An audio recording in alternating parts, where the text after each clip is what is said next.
মধ্যরাতে শিবির ছাত্র দলের সংঘর্ষ। এদিকে বিমান দুর্ঘটনায় হতাহতদের সরকারি চিকিৎসার দাবি, ঐক্যমত্য কমিশনের প্রস্তাবে ৩০ দলের সই। আরও থাকছে আহতদের চিকিৎসা সহায়তায় ৫০ লাখ টাকা দিল জামাত। আরও জানিয়ে দিব সাবেক অতিরিক্ত পুলিশ সুপার কাফি সহ ২ জন রিমান্ডে। সর্বশেষে জানিয়ে দিব বৈষম্য বিরোধী আন্দোলন ক্ষমতায় যাওয়ার জন্য হয়নি বলছে। মধ্যরাতে শিবির ছাত্র দলের সংঘর্ষ। চট্টগ্রাম মহানগরের চকবাজার থানা এলাকায় ছাত্র শিবিরের সঙ্গে ছাত্রদল এবং যুবদল নেতাকর্মীদের সঙ্গে দফায় দফায় সংঘর্ষের ঘটনা ঘটেছে। দিবাগত রাত ১১টার দিকে এই সংঘর্ষের সূত্রপাত হয়। এরপর সংঘর্ষে ছড়িয়ে পড়ে চকবাজার থানা ও আশেপাশের এলাকা। সংঘর্ষে কয়েকটি ককটেল বিস্ফোরণের ঘটনা ঘটে। রাত ১টার দিকে শেষ খবর পাওয়া পর্যন্ত দুই পক্ষ আলাদাভাবে অবস্থান নিয়ে থেমে থেমে স্লোগান দিচ্ছে। ঘটনাস্থলে অতিরিক্ত পুলিশ মোতায়েন করা হয়েছে। পাশাপাশি ঊর্ধ্বতম কর্মকর্তারাও উভয় পক্ষে নির্বিঘ্ন করার চেষ্টা করে যাচ্ছে। ঘটনার বিষয়ে ছাত্র শিবির নেতাকর্মীরা দাবি করছেন, কয়েকদিন আগে যুব দলের কয়েকজন অনুসারী চাঁদাবাজি করতে গেলে মহসিন কলেজের শিবির নেতা আরিফুর সহ কয়েকজন তাদের ধরে পুলিশে দেয়। এই ঘটনার ক্ষোভে আরিফকে একা পেয়ে ছাত্রলীগ বলে থানায় নিয়ে যায় ছাত্র দল এবং যুব দলের নেতাকর্মীরা। খবর পেয়ে তাকে ছাড়াতে যায় শিবিরের নেতাকর্মীরা। অন্যদিকে ছাত্রদলের নেতাদের দাবি, ছাত্রলীগের কয়েকজনকে পুলিশে দেওয়া হয়েছে। শিবিরের নেতারা তাকে ছাড়াতে যায়। চকবাজার থানার ভারপ্রাপ্ত কর্মকর্তা ওসি জাহিদুল কবির বলেছেন, এক ছাত্রকে মারধর করে থানায় সোপর্দ করার ঘটনায় ছাত্রদল এবং শিবিরের মধ্যে উত্তেজনা বিরাজ করছে। আমরা উভয় পক্ষকে শান্ত করার চেষ্টা করছি। চট্টগ্রাম মহানগর উত্তর শিবিরের প্রচার সম্পাদক রিয়াজি মালিক বলেছেন, চকবাজারের ছাত্রদল যুবদলের নেতৃত্বে চট্টগ্রাম কলেজ এবং মহসিন কলেজ শিক্ষার্থীদের উপর হামলা করেছে। মহানগর উত্তর শাখা শিবিরের সভাপতি তানজির হোসেন জুয়েল বলেন, আরিফুর রহমান নামে আমাদের একজন মারধর করে পুলিশে দিয়েছে ছাত্রদলের নেতাকর্মীরা। এ ঘটনায় চকবাজার থানায় গেলে যুব দলের বহিষ্কৃত নেতা ইমদাদুল হক বাসার নেতৃত্বে সন্ত্রাসীরা থানায় আমাদের উপর হামলা চালায়। নগর ছাত্রদলের সভাপতি সাইফুল আলমের কাছে জানতে চাইলে তিনি থানায় বৈঠকে রয়েছে বলে জানা যায়।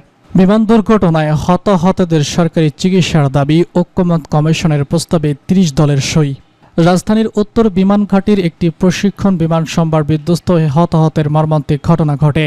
এই ঘটনায় ঘিরে গভীর শোক এবং শ্রদ্ধা জানিয়ে মঙ্গলবার ফরেন সার্ভিস একাডেমির দেয়াল হলে জাতীয় ঐক্যমত্য কমিশনের সঙ্গে রাজনৈতিক দলগুলোর দ্বিতীয় পর্যায়ের ১৭তম দিনের আলোচনা শুরুর আগে একটি শোক প্রস্তাব পাঠ করা হয়।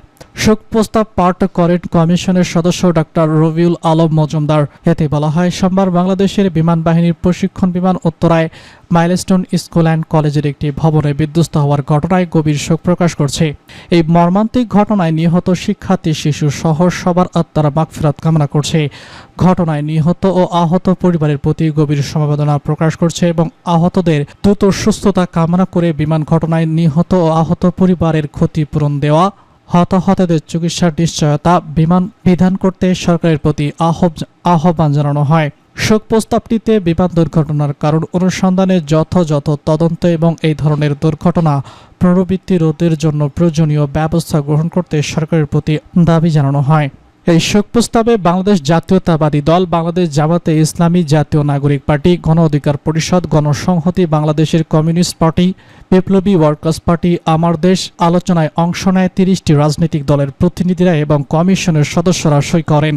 আলোচনার সূত্রে বক্তব্য ঐক্যমত্য কমিশনের সভাপতি অধ্যাপক আলী রিয়াজ দুর্ঘটনায় নিহত এবং আহতদের প্রতি গভীর সমবেদনা জানিয়ে বলেছেন, গত বছর এই সময় আমরা একটা ভয়াবহ পরিস্থিতির মধ্যে ছিলাম। ১ বছর পার হয়ে আজ এক মর্মান্তিক ঘটনার শোক মোহমান হয়েছে আজ পুরো জাতি। আহতদের চিকিৎসার সহায়তায় ৫০ লাখ টাকা দিল জামাত। উত্তরা মাইলস্টোন স্কুল বিমান বিধ্বস্তের ঘটনায় হতাহতদের জন্য বাংলাদেশ জামাতে ইসলামীর পক্ষ থেকে প্রাথমিকভাবে ৫০ লাখ টাকার চিকিৎসা সহায়তার ঘোষণা করা হয়েছে। মঙ্গলবার দুপুরে দলটির আমির ডাক্তার শফিকুর রহমান নিজের ভেরিফাইড ফেসবুক আইডিতে এই পোস্টে তিনি এসব তথ্য জানিয়েছেন। পোস্টে জামাতে আমির লিখেছেন, মর্মান্তিক বিমান বিধ্বস্তের ঘটনায় হতাহতদের জন্য বাংলাদেশ জামাতে ইসলামীর পক্ষ থেকে প্রাথমিকভাবে ৫০ লাখ টাকা চিকিৎসা সহায়তা প্রদান করা হবে ইনশাআল্লাহ। চিকিৎসকদের প্রতি আহ্বান জানিয়ে ডাক্তার শফিকুর রহমান বলেন, হতাহতদের চিকিৎসায় দেশের সকল চিকিৎসককে এগিয়ে আসার আহ্বান জানাচ্ছি।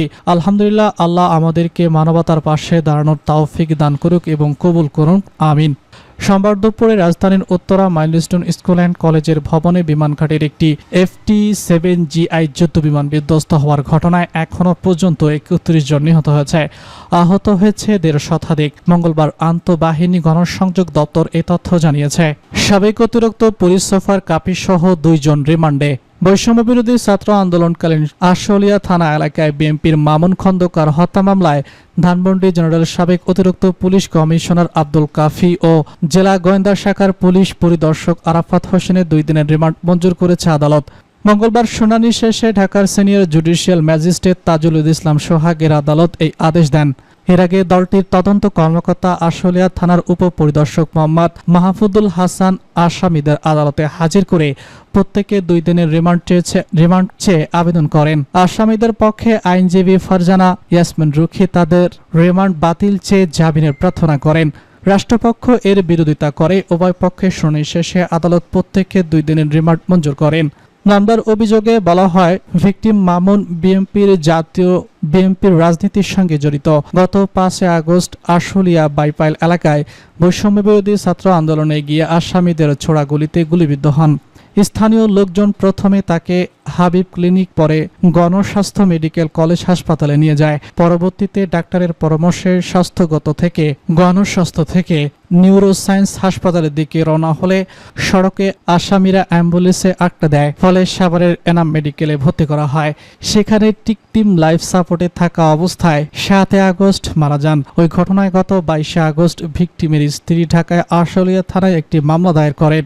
গত বছরের 2 সেপ্টেম্বর রাত 10টার দিকে শাহজালাল আন্তর্জাতিক বিমানবন্দর থেকে আব্দুল হিল কাফিকে আটক করা হয়। এরপর গত 4 আগস্ট হাজারীবাগে অপহরণের পর মুক্তিপণ আদায়ের মামলায় কাফির 8 দিনের রিমান্ড মঞ্জুর করেন। এরপর থেকে তিনি কারাগারে আটক রয়েছেন। গত 5 আগস্ট আশুলিয়া থানার সামনে লাশ পোড়ানোর ঘটনায় একটি ভিডিও সামাজিক যোগাযোগ মাধ্যমে ছড়িয়ে পড়ে। এ নিয়ে আলোচনা শুরু হয়। গত 5 আগস্ট আশুলিয়া থানার সামনে লাশ পোড়ানোর ঘটনায় সম্পৃক্ত ছিলেন গোয়েন্দা পুলিশের পরিদর্শক আরাফাত হোসেন। পরে আত্মগোপনে চলে যান তিনি। পরবর্তীতে গত 13 সেপ্টেম্বর রাজধানীর আফতাবনগর এলাকা থেকে তাকে আটক করে র্যাব। বৈষম্যবিরোধী আন্দোলন ক্ষমতায় যাওয়ার জন্য হয়নি বলছে সৈয়দ মোহাম্মদ ফয়জুল করিম। ইসলামী আন্দোলন বাংলাদেশের নায়েবে আমির মুফতি সৈয়দ ফয়জুল করিম বলেছেন, 24-এর বৈষম্যবিরোধী আন্দোলন নির্বাচন কিংবা ক্ষমতায় যাওয়ার জন্য হয়নি। ফ্যাসিবাদমুক্ত বাংলাদেশ সহ নাগরিকদের সম অধিকার নিশ্চিতের জন্য এই আন্দোলন হয়েছে। যুদ্ধ শেষ হয়ে যায়নি, আবারও যুদ্ধ করতে হবে, সংগ্রাম করতে হবে, মাঠে নামতে হবে। জুলুম, অত্যাচার, খুন, ধর্ষণ বন্ধ করতে হবে, মানুষের অধিকার ফিরিয়ে দিতে হবে। সোমবার সন্ধ্যায় নরসিংদী কাউলিপাড়া ঈদগাহ মাঠে ইসলামী যুব আন্দোলনের 9ম প্রতিষ্ঠা বার্ষিকী উপলক্ষে আয়োজিত সমাবেশের প্রধান অতিরিক্ত বক্তব্যে তিনি এসব কথা বলেন। ফয়জুল করিম বলেছে, মানুষ কেন আপনাদের ভোট দিবে? যারা ক্ষমতায় যেতে চান তারা মুক্তিযুদ্ধভাবে উপস্থাপন করেন, যুক্তিযুক্তভাবে উপস্থাপন করেন, দলিল দেন। আপনারা কি বলে মানুষের কাছে ভোট চাইতে যাবেন? তিনি বলেন, বিএনপি আওয়ামী লীগ না থাকলে ক্ষমতায় কারা আসবে? 92% মুসলমানের দেশে ইসলাম থাকবে। গরিব বন্ধুদের উদ্দেশ্যে ফয়জুল করিম বলেছেন, আপনারা কেন ইসলামকে পছন্দ করবেন না? ইসলাম তো আসছে গরিবের জন্য। অনেকেই মনে করেন ইসলাম আসলে অনেক অসুবিধা। ইসলাম ক্ষমতায় আসলে আপনাদের কোনো অসুবিধাই থাকবে না, শুধু সুবিধা আর সুবিধা আসবে। ইসলাম ক্ষমতায় আসলে একজনও না খেয়ে থাকবেন না। ইসলামী আন্দোলন বাংলাদেশ নরসিংদী জেলা শাখার সভাপতি মুফতি সাইদ আহমেদ সরকারের সভাপতিত্বে